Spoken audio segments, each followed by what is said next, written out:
Здравейте! Аз съм инженер Александър Керечев и съм собственик и управител на Acoustic Force. Днес искам да ви разкажа малко повече за проблемите, които срещаме в офисите. Ще започнем с един от най-често срещаните проблеми. Това е между два офиса се чува. Каква може да е причината? Първият проблем, който срещаме много често при нашите клиенти, е когато отворим растерния таван и видим, че самите стени не са изградени догоре. Това създава предпоставки да има една огромна дупка над тавана и съответно да преминава звука точно оттам.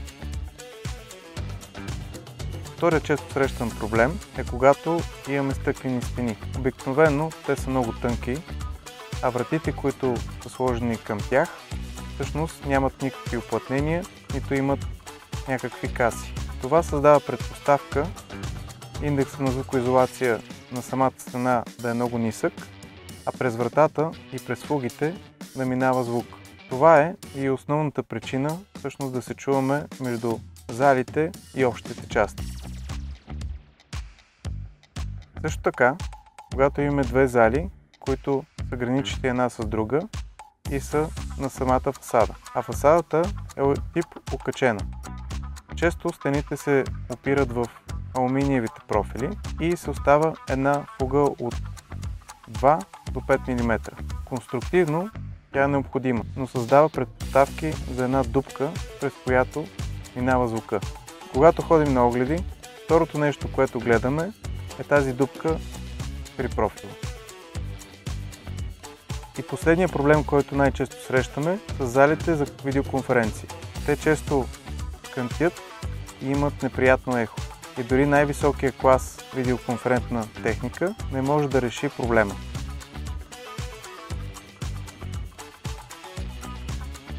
Какво може да направите, ако самите стени не са изградени догоре? Само поставянето на твърда вата не е достатъчно добро решение. Отваря се тавана и започваме да изграждаме самата стена догоре. Дори да изградим само с един слой от двете страни и вата помежду им, е напълно достатъчно да намалим драстично нивото. Стъклените прегради и вратите, които нямат уплътнение, са доста по-сериозен проблем. Изискват категорична и драстична мярка. Подмяната на вратите или цялостно подмяна на стъклените прегради. Ако това не е възможно и не е по бюджета на самата компания, ние решаваме проблема чрез акустично третиране в самите зали.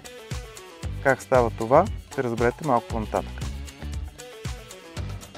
За фугата при фасадата ние сме намерили едно хитро решение. Правим и изработваме специални тапи, които от двете страни да се притискат към профила, като към самото стекло и към самата стена слагаме гумени уплътнения, така че да позволим свободните деформации в фасадата и в самата стена. И последното решение, което ние предлагаме в офисите, е третиране на залата с акустични материали и панели. Колкото повече ехо има в една зала, толкова повече звуковото ниво се дига. Ние почваме да се надвикваме с цел да се разберем един друг. Когато направим акустично третиране, това ехо ще се намали или почти ще изчезне и така ние ще почнем да си говорим и да се разбираме по-ясно. По този начин също ще намалим нивото, което издаваме като звук и съответно преградните елементи ще са с достатъчно звукоизолация, така че да не ни чуват отвън.